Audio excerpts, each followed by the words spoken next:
Esta é uma história com mais de 300 milhões de anos. Perde-se no tempo e encerra segredos por revelar.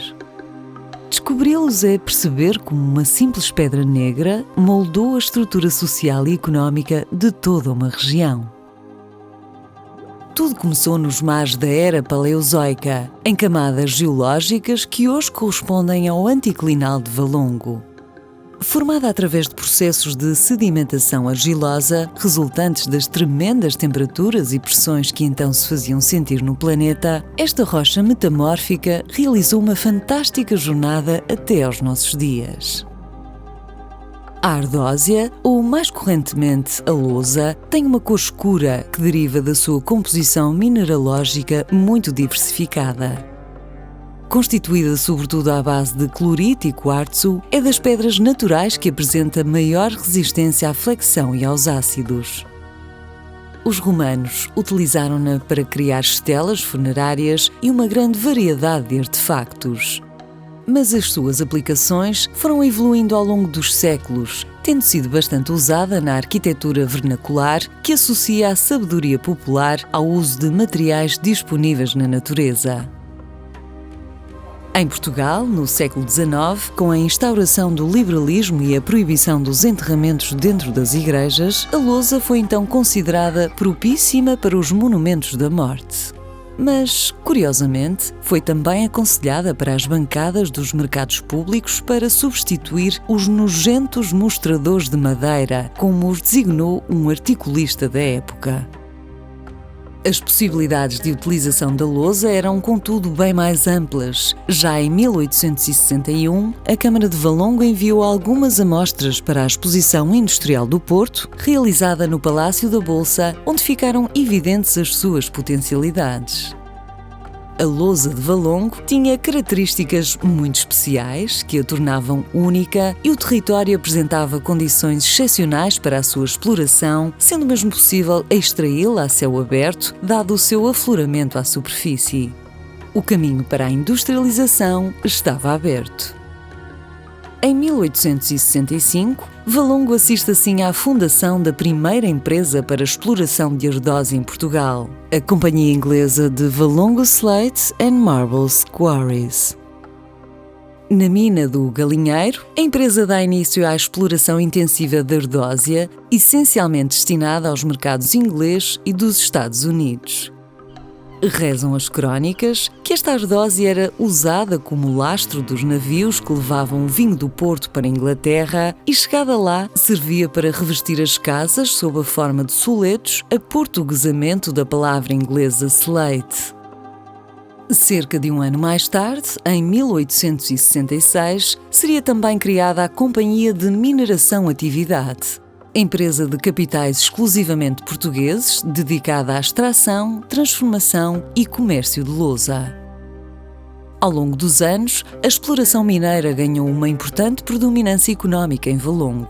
Numa altura em que a atividade de recolha exigia mão de obra intensiva, inúmeras pedreiras, espalhadas pelas freguesias de Valongo e Campo, chegaram a empregar centenas de mineiros, incluindo mulheres e crianças, que trabalhavam em condições muito difíceis. A extração a céu aberto, de caráter mais artesanal, coexistia com a exploração em profundidade, feita através de poços. Partindo de um poço inicial, a exploração alargava-se progressivamente através da abertura de bancos, até se transformarem em autênticas catedrais subterrâneas.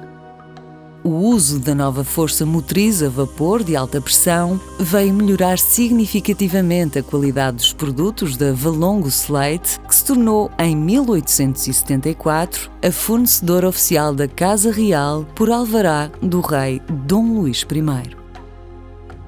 Os inícios do século XX foram auspiciosos, mas a Valongo Slate sofreu um grande revés com a Primeira Guerra Mundial. Em 1916, os trabalhos foram suspensos nas pedreiras de Valdamores e da Milhária, ficando sem trabalho cerca de 1000 operários.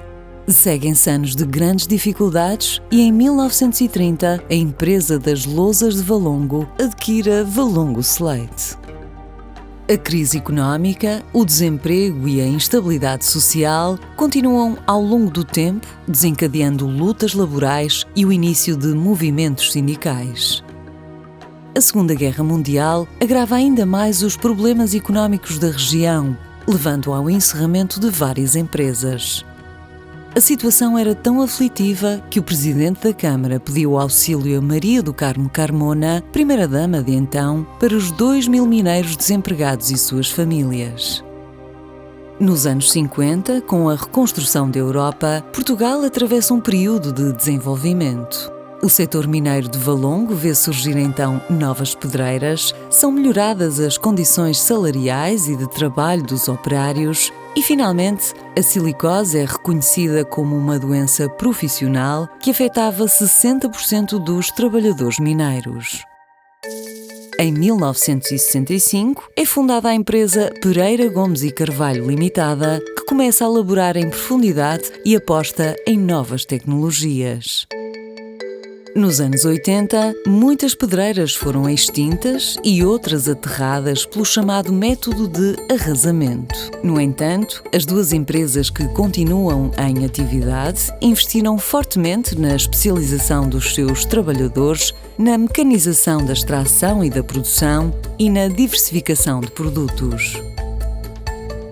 A lousa de Valongo continua assim competitiva nos mercados internacionais que passam pela Europa, Estados Unidos e Japão e estão a ser dados passos muito concretos no desenvolvimento de novas aplicações e no aproveitamento dos desperdícios gerados pela atividade.